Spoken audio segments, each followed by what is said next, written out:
All right, so it is 3 past 4:30, so we could start. Welcome to coming in. And so once again, welcome to everybody here to our community of practice session. A little bit about Adhyayan before we move ahead with the session. Adhyayan Quality Education Services is a social enterprise which works in the field of education. We helped schools with quality assurance. We also do a lot of teacher professional development, leadership development, both face to face as well as virtual.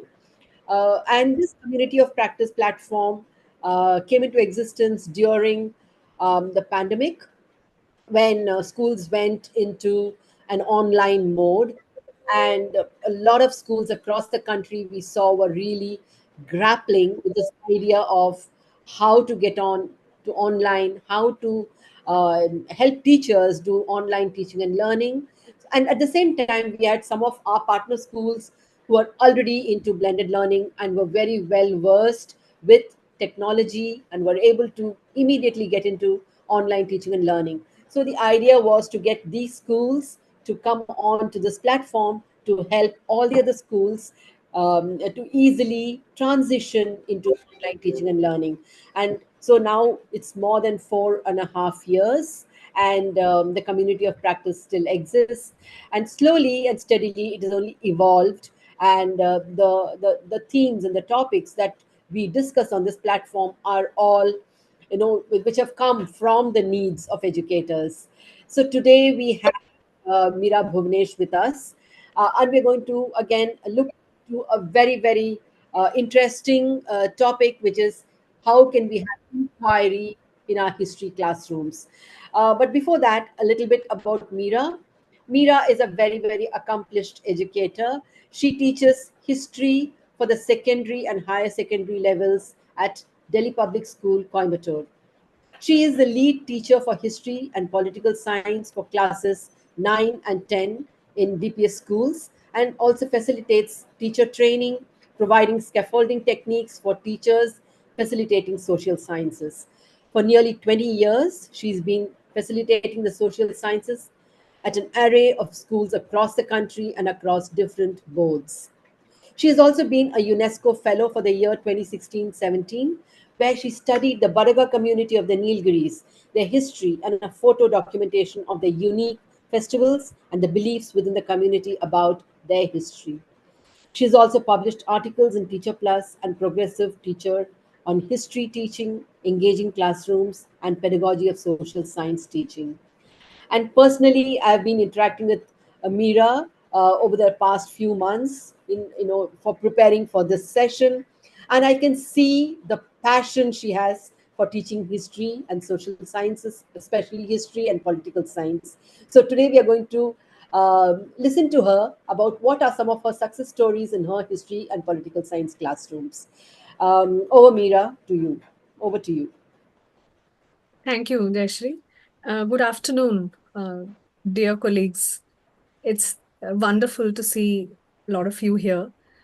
I was not expecting this number anyway, because our subjects are always set to be, in that state of, oh, it is social science. We always have that expression, may it be parents, may it be students. But there is something about our subject. Our subject encompasses everything. I don't think there is any aspect under the sun that social sciences does not cover. So let us delve a little deeper into our teaching practices, into inquiry of teaching practices also, and also see that most of you are highly experienced. You have done a lot of things that maybe that I'm going to talk today, but I want to give you a slightly different perspective, that how did I choose these practices for my classrooms. And I would also tell you where I stumbled, where there were some, there were blocks, and specifically with social science classes, the biggest, responsibility is to create an interest in the minds of the learners. Every child deserves a champion, an adult who will never give up on them. So I am going to look into that aspect as well, where an adult understands the connection, the power of connection, insists them to be their best. So let us see. Let me share my screen. I will show you what I have practiced over the years in my class, and have come to a point where I feel these are some of the techniques that have helped me bring in that in a child, that a child deserves to, especially with social sciences. I'm not here to say that students should take up history and become archaeologists or museologists. Everyone can be a music buff. Like that, everyone could be a history buff. So the first question that every facilitator here will agree with me is that when we go to a class, then why are we learning this? Ma'am, why are we learning history? So teachers, let us set this ball rolling. So why are we learning history? There could be many answers for this, but one is yes. Don't you think it helps us understand how things work today?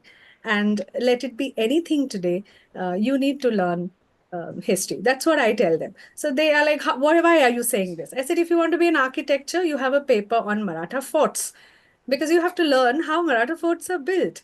If you want to be a doctor, you have to first go and study how surgeries began. So this is how history encompasses everything and also helps us understand things the way they are today. So, but does this satiate the learner? I doubt, because they are not happy with these answers, and that is where the challenge is, to make the child feel that he or she is learning what they want to learn. So that is where the problem starts, because it's always teacher-driven classrooms. So what I really want, to happen is where the child takes the onus of learning. And how does that happen? The ownership of learning. So let us look at it. And the ownership of learning is taken only when learning is internalized. When the child feels, yes, I am connected. It's not some isolated facts that I'm learning. It's not something that happened somewhere. And let me not, oh, these are just facts. I need to memorize them. Can we just try something where the child feels connected to what he or she is? So let us as a facilitator, it becomes a huge responsibility to create these environments in the class, these learning environments, this conducive atmosphere where the child feels, yes, I am learning something that I want to learn. So this is my classroom, and I always try this activity in my class and I chose this activity for, if there are teachers here who handle class 10 CBSE, they know this first lesson called European nationalism, or nationalism in Europe. The whole idea of nationalism is so abstract. To understand nationalism in these times becomes so tough, because we are not a generation which has seen or experienced the freedom struggles. So, and plus, we are talking about nationalism somewhere in Europe. So it bombards and kind of bogs the child down, because it is something that you're talking about countries in another continent, and most of our children have never done European social or political history. So it is very difficult to have when there's no previous knowledge. So it becomes a huge challenge for teachers. A few years back, we were not having this lesson. It was not included. But now both the lessons, nationalism in India and nationalism Europe, is included in the syllabus. Now, it was a big challenge for me. And this lesson during the pandemic time was a humongous task. So what I felt, a jigsaw works in this lesson best. And I have been practicing this for past 3 to 4 academic sessions. So what is a jigsaw? A jigsaw is, you give them pre-reading material, you break them into groups, and you be very careful. You need to be a clever facilitator. You have to put the coach and the player together. So you create groups, and it's not necessary every time they choose their group members. You need to create groups here. Give them pre-reading material. So what is this pre-reading material? After you give an overview of this lesson, you will give them, say, divide them in 6 students in a group, and 6 groups in a class, or 5 groups. You have 5 units in this lesson. So you could do that. Each student reads that one unit and comes. And all of them in that group are reading the same unit and exchanging their ideas for 5 to 10 minutes, explaining that unit. And maybe there is one who has not read or had not read the whole unit, which is of 2 or 3 pages. So they get this, entire picture of this. Because after this, you're going to put them in breakout groups. So group, all the ones go together, all the twos go. So the whole lesson is there. So in the breakout group, they need to explain the unit to each other. And you will survive in a breakout group only when, because there's no one else who has read that unit. If I am number 4, then I am read the unit 4, and I need to, explain 4 to everybody. So this is how it works. But with Jigsaw, there are two, three. The third step in Jigsaw, like I have written creating MCQs, because I felt I experimented with the others. There was one way to do is you send a Google form home and let the individually children students solve it at home. What I understood after a couple of that exercises, I realized that they end up copying each other's answers. They're not, however difficult you make the question, everyone is getting a 10 or a 9, and there is no actual thinking happening. So how do I set this thinking, So then I decided, let these breakout groups come up with 5 tough MCQs for their own peer. So you also incorporating peer learning, and then they can ask these MCQs oral. There can be a quiz, or there can be a solving the MCQs in class. But you as a facilitator receive 30 MCQs from your own students. They make them, and say there is a repetitive one, you can always decide to discard it. That's not an issue. So for me, this worked. You can decide what works for your class. You can customize. We have a tool in hand now. You customize it for your learner, because now we have a equipped learning group with us. Every student is well equipped. It's not the teacher centric, teacher driven classrooms that are going to work. And we have a poll question here. Siddesh, can you administer the poll, the first poll?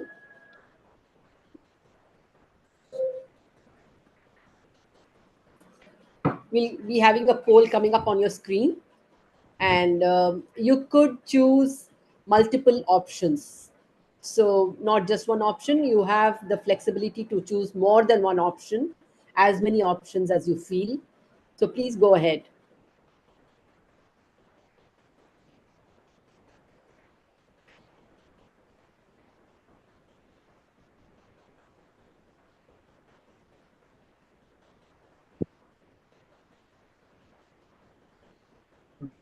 Video दिखाई देना चाहिए। हमको video दिखाई देना चाहिए, मेरे हम नहीं दिखना चाहिए। हाँ, तो बोल सकती है ना। Can we mute ourselves? हाँ, म्यूट आसन।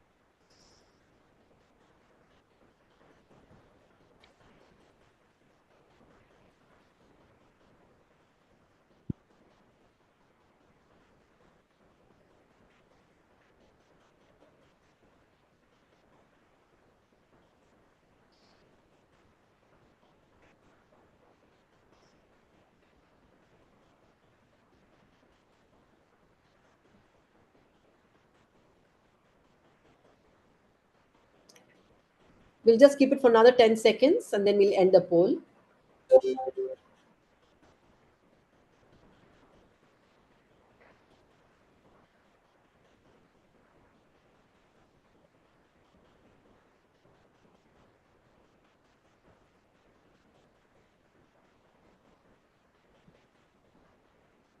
Yeah. Siddesh, can we end the poll, please? And yeah, there you go, the results. Okay. Meera, you want to, can you see the results, Meera? I can see. Want to have a conversation around it? It is, yes. The making MCQs is second, but the first is think, pair, share activity. Yeah. That's wonderful. Yeah, lovely. So that's a great insight, teachers, because we all need to think about it, like what works with us. So I take this. I have learned this here. So yes, it is a lovely insight. I can also see a hand raised, Jayashri. Yes. That's Jayashri. Yes, Uh, you want to say something? You want to ask something? Yes, my not regarding the whole question actually. In our the participant, I think Chandraprabha ma'am's video is on. Maybe she could switch it off.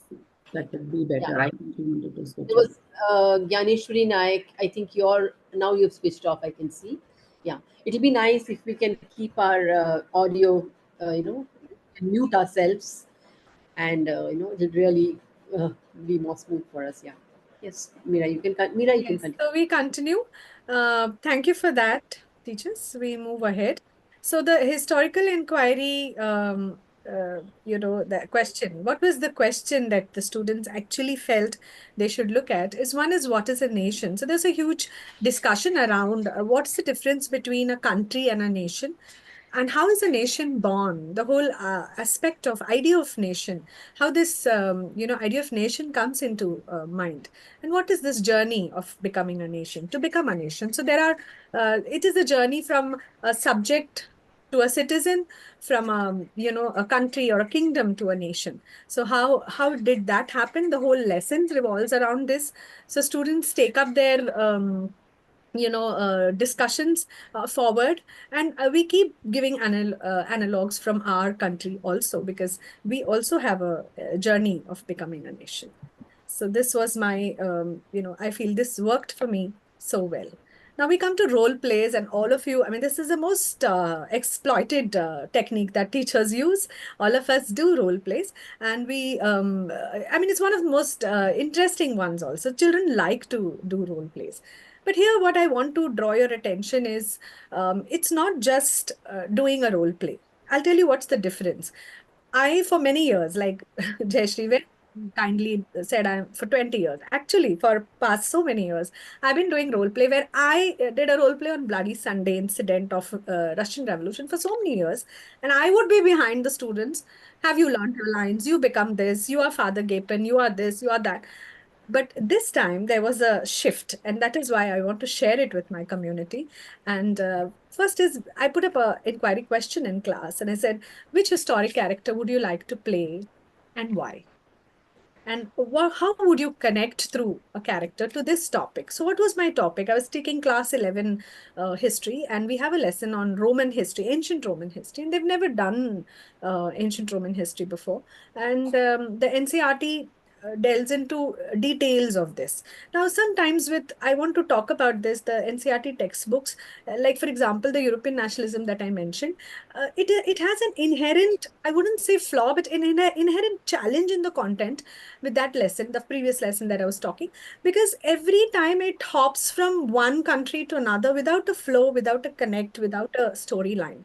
So then it becomes very difficult for the student to process. Similarly, here it's completely new. They have no clue about this. But there is one, best part, and that is in the subject of English in class 10. They do Julius Caesar. Now, I didn't want to tell them you do the play. It came from them.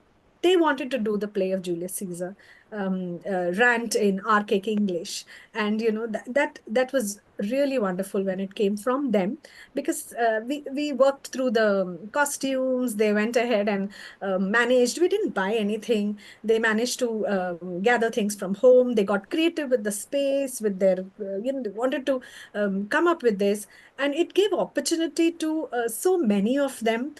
For one, I'll tell you very frankly, for choosing humanities in class 11, being deep south, it becomes a tough choice because you judged it's considered to be the easier choice. So they maybe wanted to project themselves. It could be thousands of reasons why a child wants to learn. Children have their own ways of learning, and they came up with the script. We worked through it, and I actually felt, like Maria Montessori said, that the highest accolade that a teacher can get is when you step back and you just observe.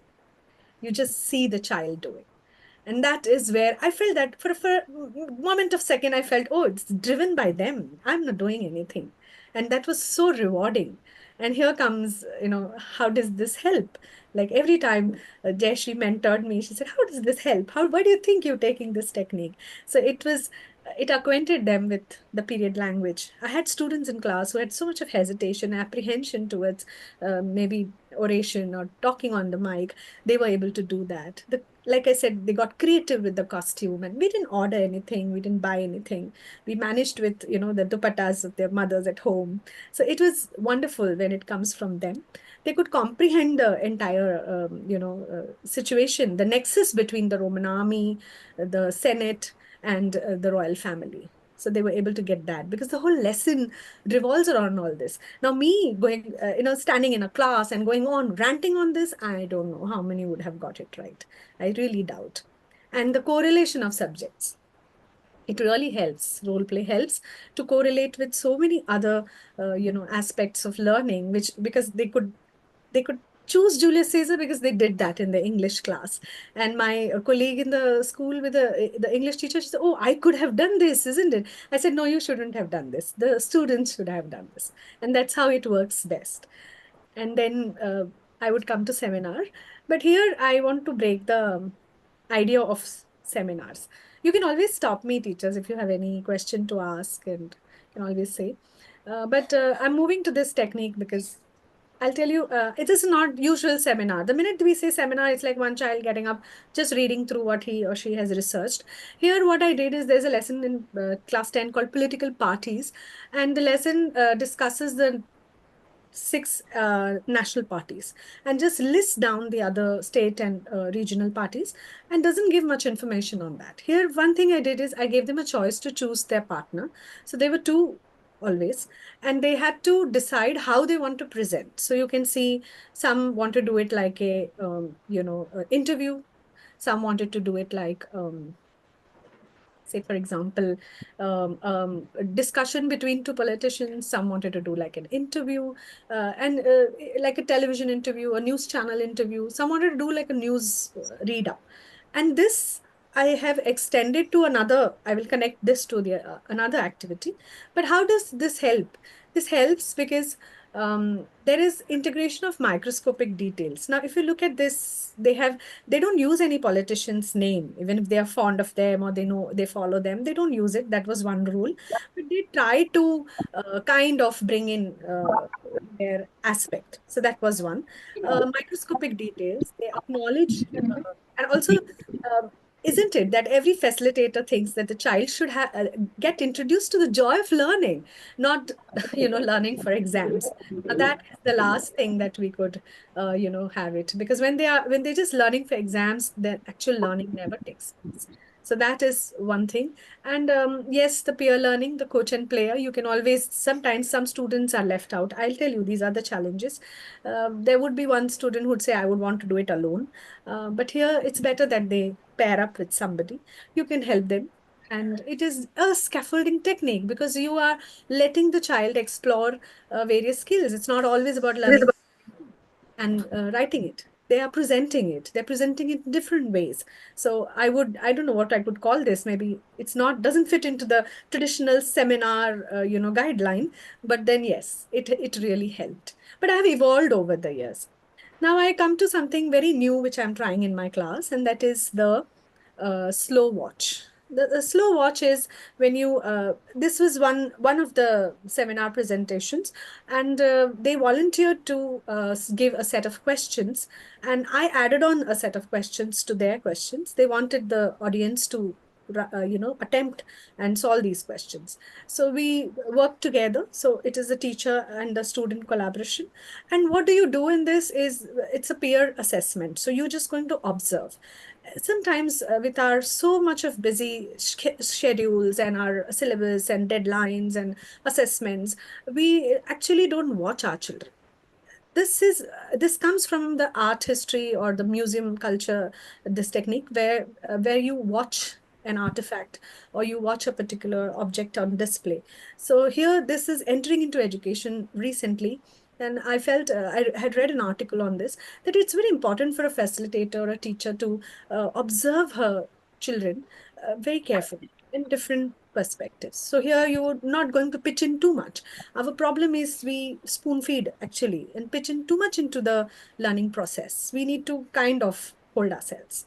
And that is like how a paraglider, when does that, he just, kind of ticks and then leaves it. So this is very important. And slow watch is, I'm just experimenting with it, but I really understood that students, when they really want to learn, you can get a lot of insight into their learning, and then maybe create, customize their learning process. That is very helpful. So I'm still, this helps because I said, as it's the art of learning through observation, and it's rewarding to observe students when they're trying to work on something independently, and they find their ways to accomplish. This process will give you new features or details that you might have not had the time to look at. And it is important, as I said, to step back and observe our children and let the child discover their own ways of learning. So I know sounds very, rosy, but you can try. It's not like that 40 minutes in class is yours. I understand all the guidelines and all the churn that a regular teacher goes through in a conventional school, but we can still try a bit of this. It helps you to understand the child better. Meera, can we just pause a minute? Yes. Yeah. So, request, there's somebody, I think, by mistake annotating the screen. Do you see the lines, green lines, and yellow Yes. lines? I thought, what is this? There's an annotate feature which somebody is probably doing unmindfully. I'm not sure. So, please would request you not to do that. And Meera, you would also want to probably wait for some people to ask you some questions. Yes, yes. Before we move to the next, yes. Any questions, any insights, any extensions, anything you want to add on? Please, teachers, please feel free. Excuse me, ma'am. Yes, Ma'am, I'm Gayatri from Arabindo Vidyalaya. yes, I'm Gayatri a ma'am. teacher. Ma'am, I have a doubt in the slow watch, so I couldn't fully understand what do they exactly do. So you said it's like a peer assessment and it's a collaboration of students and teachers. So how it is implemented in the class? Can you please explain a bit? Yes, yes. Thank you, Gayatri ma'am, for asking that. I'll explain again. You remember the screen? This is where they were actually, this is one of the pairs which presented, okay, the political party. And it was their call to give some questions to their peers. So they wanted to see how well they have presented by giving some questions. What I did is I pitched in into the list of, they had some 2 questions, 2 or 3. I pitched in and I added a few more questions there because I had an objective why I did it. I'll come to it. And when this was happening, they post all those questions. Like I added 4 more questions or 6 more questions. So these 10 questions were posted and we gave them a choice board. Not all had to attempt all the 10. This one size fits all, I want to discourage basically. So they had a choice with their learning interests, the child chooses. And whenever a child chooses to do something, there is this ownership begins, the internalization begins. So we need to give that opportunity to our children. So these questions were posed to them. And while they were doing, now see, the whole class is student driven. I can see them posing questions. They are taking down and they decide what to. We are a school which is very careful about paper printing. So we had not printed that many printouts. We just had a list of questions which they were dictating. And then they choose to do these questions. A few of each one chooses 3 to 4 questions that they would like to do. And now here I am observing them. I only see them and I observe how they solve these questions. So that is the joy of observation. And while you're observing, it is your call as a facilitator to gain insights in the learning process of the child. So that's what all I meant. The slow watch helps you to do that. It helps you to see. You might not see all the students in your class. Now, that's not possible. That's over ambitious. But you get to see some students whom you are curious to know. And you also stumble upon certain things that you must have skipped to observe before. I hope I did justice, Gayatri ma'am. Thank you so much, ma'am. It was a beautiful Excuse me, ma'am. explanation. It was just an extension of that seminar, Yes, sir. That I think I missed, ma'am. I missed to understand the link between both the activities. Okay. Thank you, ma'am. Yes. Yes, sir. Excuse me, ma'am. Good Yes. evening, ma'am. Yes, sir. Good And evening. myself, Ashok Kumar, ma'am. Yes. Ma'am, I have some question. Yes, What are the benefits of using historical inquiry in the classroom? because when you say historical inquiry, you are getting inquisitive, right? You are setting that inquisition in the child. Otherwise, it's like you just imagine a classroom. You are there, and I'm just saying this is how the Roman period begins from this, to 300 BC to this happened, this was the last emperor.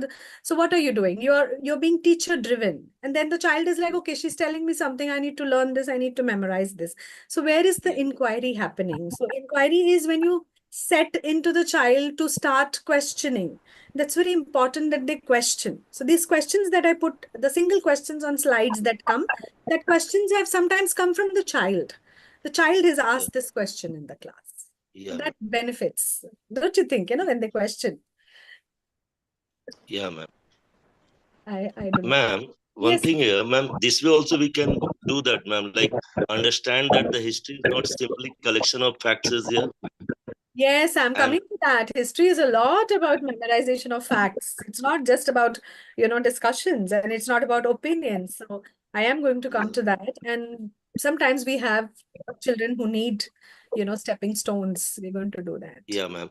This way also, ma'am, ma'am, a misunderstanding with historical inquiry that students will always arrive at one right answer. Like, however, it is No, the no, there process is no through which right answer. You're students right. You're work. right. Yes, there is no Ma'am, right. yeah, ma'am. There, I completely agree. Even when they are writing about, for example, in class 12, sir, they are learning the social history of ancient India through the Mahabharata. There Yeah, cannot be ma'am. a perfect right answer, isn't it? It's not Yeah, possible. How can you yeah, have a ma'am. character analysis of Kunti and Draupadi? Because, in fact, Mahabharata the hero is Draupadi, isn't it? So when she Yeah, ma'am. starts, the entire feud, and then there cannot be a perfect right answer. That's all Yeah, about ma'am. liberal arts, isn't it? There cannot be a perfect right answer. Yeah, ma'am. Thank you for Yeah, ma'am. raising that. Wonderful. Okay, ma'am. Thanks a lot. Thank you, sir. Jayashree, we move ahead. What do you say? Yes, Meera. Yeah, we can move.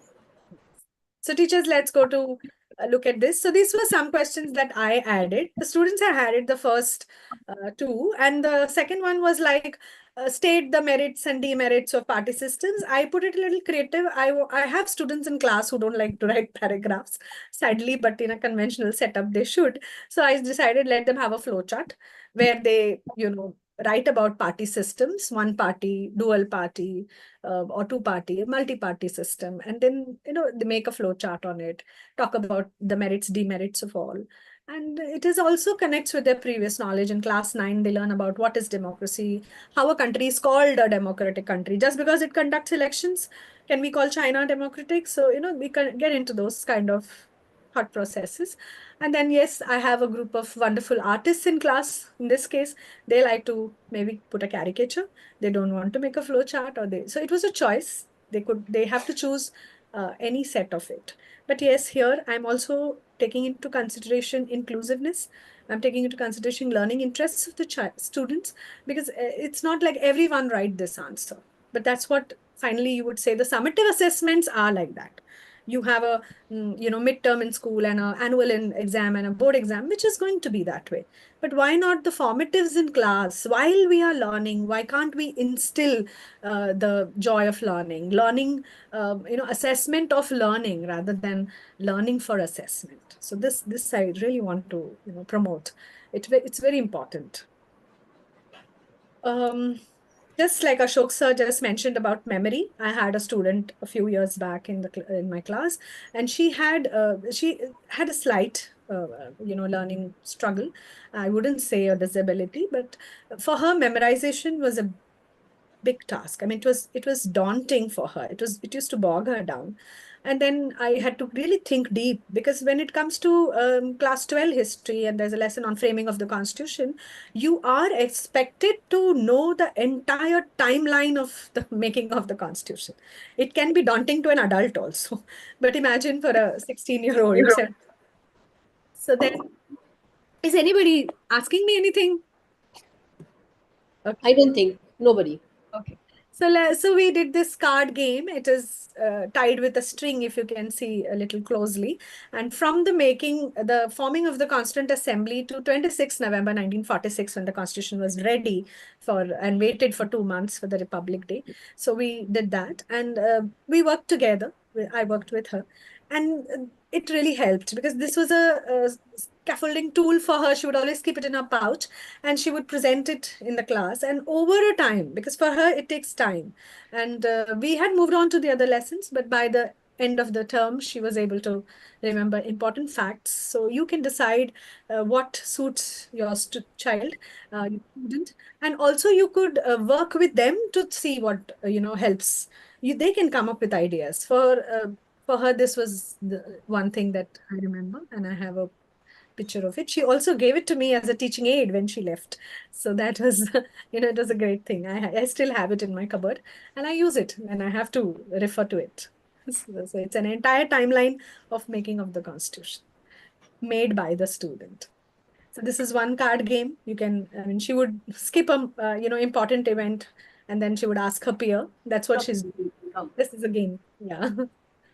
So here I probed them. This question is like, I said, why must have they included women in the Constituent Assembly? Was it there was not so much awareness about gender and things like that then, gender, discriminations that we talk about today.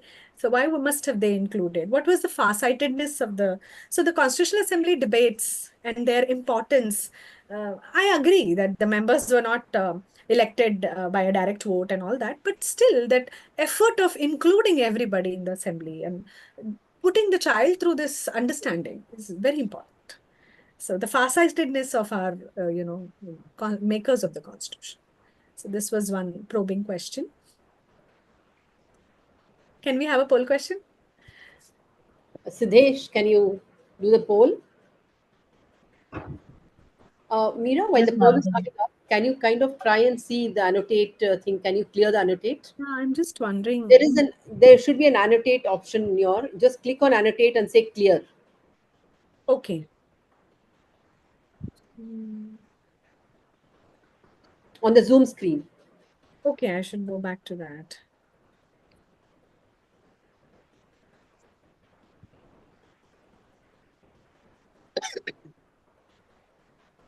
Yeah, so there you have the second poll up.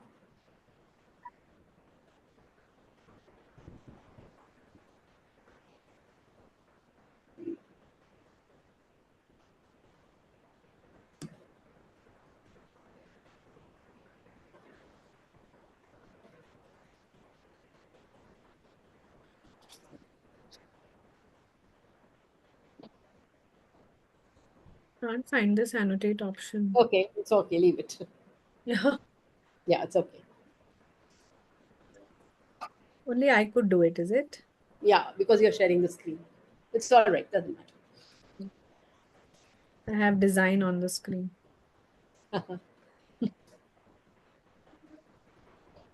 Most of them say all of the above.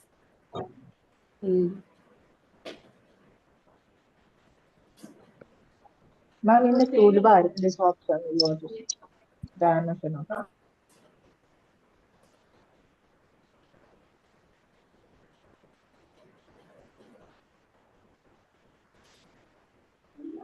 Request everybody to take the poll. We have 69% who have voted.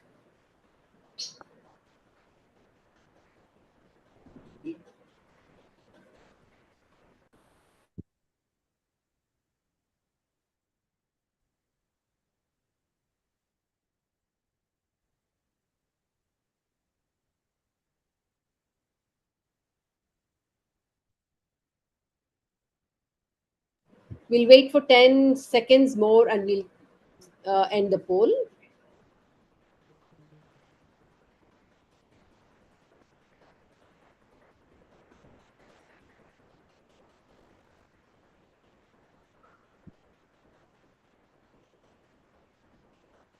Siddesh, you can end the poll and share result.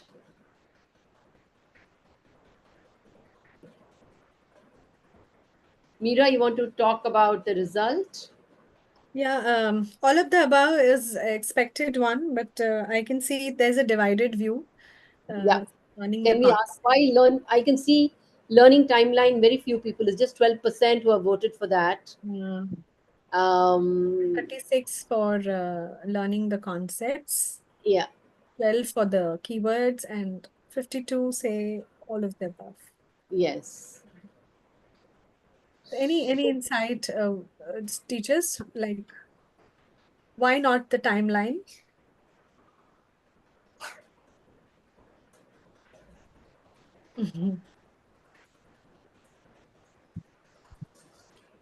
Those who did not opt for all of the above or for learning timeline, If could you you could just just share say why. that? Yeah. Good evening, ma'am. Maleshwari Verma here. Hi, Yes. Maneshwari. Yeah. Ma'am, I have shared the first one timeline because it is with reference to card game. I felt that this timeline is very important for a child to understand and to know that. That is the reason why I have given for the timeline and the concept learning. Okay. But why did you not opt for learning keywords, Maleshwari? Yes, ma'am. Why did you not opt for C, Uh, what was the C, ma'am? Just learning keywords?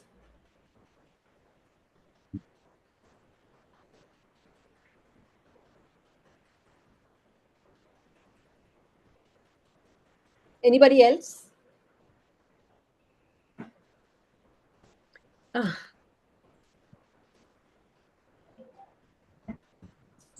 Ma'am, shall I? Yes, please, please. yes. Ma'am, I actually opted for two options, A and C, because I felt this card is smaller in size, and as ma'am said, we can keep it inside the pocket, so it will be easy for us to quickly go over the incident that happened chronologically from the beginning till the end. And learning concepts is moreover like reading the book and learning the concept, so it will be very abstract. So we are learning something very concrete here. So I think this will be more suitable for timeline and keywords, ma'am. Okay. Yeah, that's valid. So, Meera, you want to kind of summarize why it is all of the above? It helps in, like I said, there is it comes with the subject. So with our subject, there's a lot to keep in, especially the events, sequence of events. And now we don't question students on the year and the date, and yes, but then there is the understanding of the sequence. You have to know that this events and processes. So it's very important when you discuss a particular incident in history, and how that helps in understanding. It's like the pieces of a puzzle. So that is why, yes, this kind of technique can be used for any kind of recall. It's basically a recall activity, and recall is needed. Otherwise, you cannot base your answer on it, isn't it? And it is the first step towards, because analysis and critical thinking or synthesis is a very higher order. It comes much later. First is to know and to able to recall and comprehend, and then you move through the ladder. So that is why, yes. So all of the above is the most suitable answer. Great. Shall we Move move? on. Yeah, we can move on, Meera. Yes. So yeah, it is a stepping stone, and definitely a scaffolding technique for every student who's aspiring and to learn, subjects with a lot of facts. So it can be used in any subject, helps in memorization of facts. You are recalling it every time. Brings a sense of pride for those students, because see, as far as conventional setting is concerned in a classroom, those who can excellently present their answers in the answer scripts are given all, and also have good grades. We have to accept this. We immediately are given a lot of importance, and automatically it happens. It's human nature. So with these kind of activities or these kind of platforms, you are including everyone. So there is a sense of pride, because now she is asking the question, she's conducting the quiz, not the silent observer in class. So that is one thing. We need to find what is that platform for our student which they feel comfortable with. You can be as creative as possible. This is another card game. This is a revision technique. These are small riddles. Sorry for the picture, but the it's from the Nationalism in India lesson, and you can make two as a game, the quiz master or the one who conducts the game, or you can conduct it yourself. You can do it in different ways. I have around 20-30 cards where the important concepts in a class, I would put them as riddles on a card, and you get them to pick the card, and they first have to find that word. Basically, what is the objective? The objective is to get them skim the text. Our students have a big aversion to textbooks. They don't want to read through the textbook. They want immediate answers, ready-made answers. And when you have ready-made MCQs in your guides, and that's what the market provides. And then that is not how learning happens, because how much can you memorize in isolation? You need to learn in context.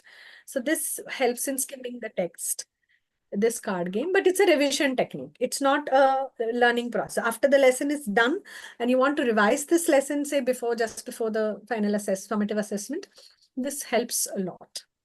You can do it in groups. You can play your own game in this. You have a set of cards where you make riddles for the entire, different, like the bonfire is basically indicating to the foreign cloth being burnt. Then Dash is a superhero, a freedom fighter. This is the Gundam Hills Alluri Sitaram Raju's movement in Andhra Pradesh. So like that, hand woven cloth is khadi. First, they have to they have to first think, oh, what's that she's asking in this, and then search through the text. Where is this? So you are skimming the text, basically. So this is another card game. This is again sensory motor. If they are, this is in class 11, 12, when they learn the Mesopotamian and the Brahmic Kharoshthi scripts, and they together do it, 11 and 12 together, sit down to do clay. But if somebody is not comfortable with touching the clay and they don't like it, it's fine. They don't have to participate. Most of them say if they're okay with it because they do gardening and all that. But if there is a child who is not interested, no need to force. They do this, and it's not just copying some random Mesopotamian script. They have to first get like they can choose to write their own name or their friend. It can be a souvenir given to each other. We sun dry it. We get the potter's clay, and we have done this. I've been doing this for some years now, 5-6 years. So this is very helpful for them to feel that comfort with the, One more Meera, thing. Yes. We have about 10 minutes. Okay. I'm going quick. We have, I also take them to a museum. Now with Coimbatore, because I'm in Coimbatore, we don't have a proper history museum or a state museum, as we are not a capital. We have a museum on taxidermy, or what do you say, as the natural history museum. But I do take them. It's more on, the stuffed animal and all, the flora and fauna, but I do, because I'm introducing them to the concept of museology, the display technique, and why some objects are at high level, why some objects are at kept on the floor. So the whole idea is about preservation and conservation of artifacts. So I'm introducing them to a plethora of things, and I also bring them into this idea of that there are museums that preserve. So here, basically, as I said, it's taxidermy and flora fauna. So they do this observation. They have to answer a set of questions later. But they don't have a history museum here, but then we do this visit. It's close by to us. It's easy. So we also do this field visit and field trip, and it's very important. We cannot have a classroom where you just one person standing lecture method all the time. Yes, lecture method is also there. You need to lecture sometime. You have to give them the insight and the perspective, historic perspective and all that. But also there has to be a blend. We cannot be completely teacher driven. Then, yes, how does it help in preservation of facts and of the past? Have a discussion over this. There's one thing that I'm doing from past 2 years, and that is taking them to an archaeological site. Being in Tamil Nadu, I take them to Keeladi, which is the new discovery of, at the Tamil Sangam, civilization, and it seemed to be very contemporaneous to Harappa, and there's a claim, and there is of course a disclaim, and there's a lot of controversy on that. But we basically, why we go to an archaeological site is to correlate biology and history. I was very jittery when I tried, but it popped up from a conversation with a biology facilitator, a teacher in my school, a young girl who joined us, and she was very fascinated with history, being a bio teacher, and we used to sometimes exchange. And that's when, the idea of going archaeological site came. So bio students who choose biology in 11th and students who choose history in 11th go together to an archaeological site. And what is it that finally the bigger circle, as you can see, there is, so when for example, look at this image here. It's not moving my slide. Look at this image. These are bio students observing a burial. And there are history students there. And there's an exchange that we have a proper activity that what do you look at as a history student when you look at a burial, when you look at a trench. And they look, when she looks at it, she's looking at, say, for example, she's looking at the archaeobotany and when she looks at the staple diet or a burial for a history student, when she looks at the burial, she's saying, oh, there is a copper mirror, there's some expensive metal buried, so must be the lady or the child who's buried is an upper class person, because her perspective is that. But for a biology student, the perspective, and finally, yes, are studying burials. So you are bringing that fluidity of the hierarchy of subjects that we have, which is a complete bogus. There are no subjects important and no subjects not important. That finally they all, that's why everything is called philosophy, right? PhD. So you're actually bringing your students to that understanding that subjects dilute and they join. It's not possible to. So that's one wonderful thing that came up, because we exchange. I mean, she's a science teacher, I'm a history teacher, and that's when we thought, okay, let's take them. And when I told her about Kiladi, because there's so much written about it, and then we visited. This is the well in Kiladi, one of the archaeological sites, and it is the claim is that it's now under the state archaeology, and the claim is that it is contemporaneous or at least very close to the Harappan civilization. And they are pastoral, agricultural, the entire map. And this is near Madurai, 13 kilometers from Madurai. So we traveled 4 hours and visited this archaeological site. So yes, how does historical, inquiry not creep into a class when you are giving them these opportunities and you allowing them to think and explore and go beyond the textbook? Yes, there is an assessment. They have to know the textbook well, but let us not completely get, muddled with it. Let's take it a little beyond, and you just have to do a little, you just see how they take up. They just take it up further. So why do archaeological sites, why are they important? And are they really building in, and the political controversies always exist with every archaeological site, but do they really help in building history or historiography? So you're slowly introducing them to a lot of things and they are going to move on. You're just a speck of dust in their journey, but then why not? That's it, Jayashree. Thank you very much for this opportunity. We have about 4 minutes left. Would love to get some questions, some thoughts from our participants. Yes, yes.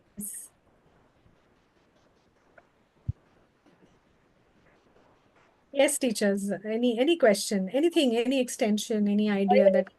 I mean, anything that you maybe want to try from today's session in your classroom, Yeah. or anything that you would like to share that you have done in your classroom with others over here. We'd love to hear you. Yes, Mr. Ashok Kumar, you want to say something? I see a thumbs up. Session was that I'm so happy, ma'am, which way ma'am had given idea about history subjects, which way we have to teach, ma'am. Okay. Thank you, sir. Thank you for the acknowledgement. Thank you. Jayashree says wonderful session. Anybody else? Thank you, Jayashree. Namaste, ma'am. Yeah. Could you please give some suggestion for the slow learners, during the time of revisions, class 12 history, how to help them to memorize?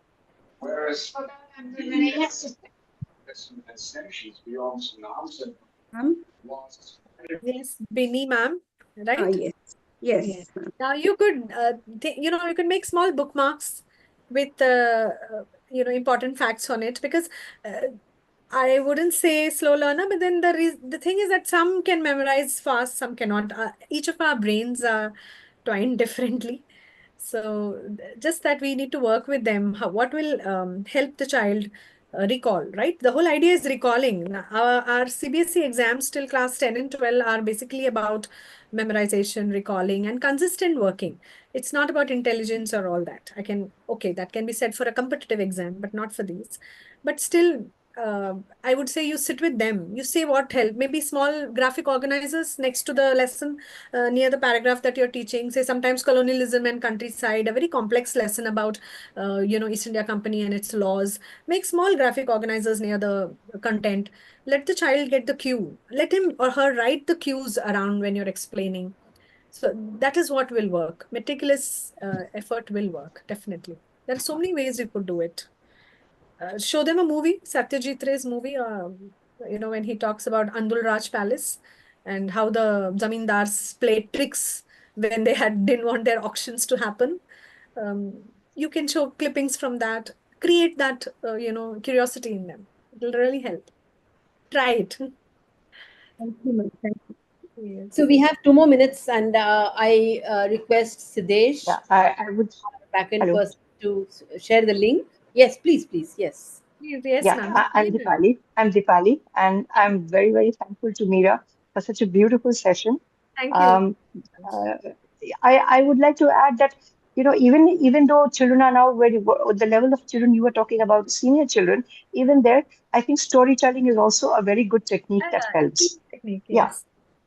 yeah. When I take So Ashoka in class 6, I always say that Kalinga war story. I don't know, it doesn't have historic standing, but I use yes, that. Yes. even the thing about when the Chitgaon, how Chitgaon was formed, The the Chittagong. chits. Yeah. There's a story about, again, as you said, when haggling, I think two kingdoms were trying to pledge their chits, when they were playing games. So they used to pledge their chits. If I lose, this chit will be yours. And that's how the chits began too. So that's a very interesting story. A lot of stories are there from history, Yeah. which I think help children at all ages. That's So that's another one thing, point I the wanted to. oral history and the oral folk Yes, story, yes. the story for a temple, story for a village, story for a river, and that can go endless. Yeah. Yeah. I So I wanted to request Adhyayan. You have been recording all your sessions. As I have been quite regular in listening to your sessions, and I find them very interesting. So thank you for organizing this. And if you could share the website from which we can access all the recordings. There are a lot of learnings for teachers, not only in history but other subjects as well. So if you could share that access, it would be yes, wonderful. sure, sure. It's all on YouTube. Everything is Yes, on I'm YouTube. aware of that. Yeah. Yeah. So yeah, so just share the you know Uh, uh, okay. Siddesh, will you just share the thing? Share the link for the YouTube. अपना जो YouTube का ये है. Siddesh, are you there? yes, ma'am. Definitely, I send it on all the things on the mail also. Okay, Fine. fine. Send it to Yeah, you. that would be nice. Yeah, yeah, that Thanks, would be Deepali. very nice. Thank you. Yeah, Thank you so much. yeah. And request everybody to just get onto the link and share your feedback. Please be mindful of the name that you're putting in the feedback form, because we will be you giving the certificate on that name. So you'll all be getting a certificate of participation, and along with that, I think Siddesh will also send you the link for the YouTube. All of our recordings, and so thank you, Amira, for such a brilliant session. I think history, if we teach it along with inquiry, that makes it so much more engaging and interesting, and also meaningful, I think, for students, instead of just looking at it like a set of facts. If they have to really delve into an inquiry question, and analyze the events that have happened in history, and then look for multiple sources to corroborate facts. I think those are the skills that we need in today's 21st century when we talk about critical thinking, when we talk about problem solving. All of that is what we really want to build in our children, rather than just remembering and memorizing facts. So I think through the medium of whatever content we have in history, we need to see how we can develop these skills. And I think, Meera, that was really a brilliant session, kind of telling us what we can do for having inquiry built in our history classrooms. So thank you once again. Thank you to all our participants today. And please do stay tuned for the events that will be coming up next month. We again have a bunch of very interesting sessions next month. We would love to see you again next month. Till then, bye. And Meera, thanks a lot for having taken out time for this. Thank you Thank you so so very much for the much. opportunity. Thank you. Yeah, Thank you all. Thank you very much. bye. Bye.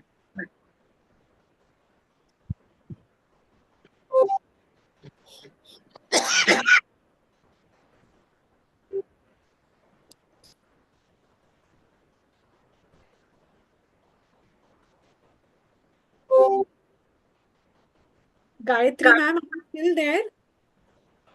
You can show them Shatranj Ke Khiladi, and you asked that can you share the names of the movies? You can show Yes, Satyajit Ray's movies on, you can write Zamindari. Yeah, part of it. Yes. scenes and Yes. Samvidhan Satyajit Ray, ma'am. episodes on Constitution. There is so much available. Just search a little, you'll find. Yes, ma'am, definitely. Thank you so much. Thank you. Thank you.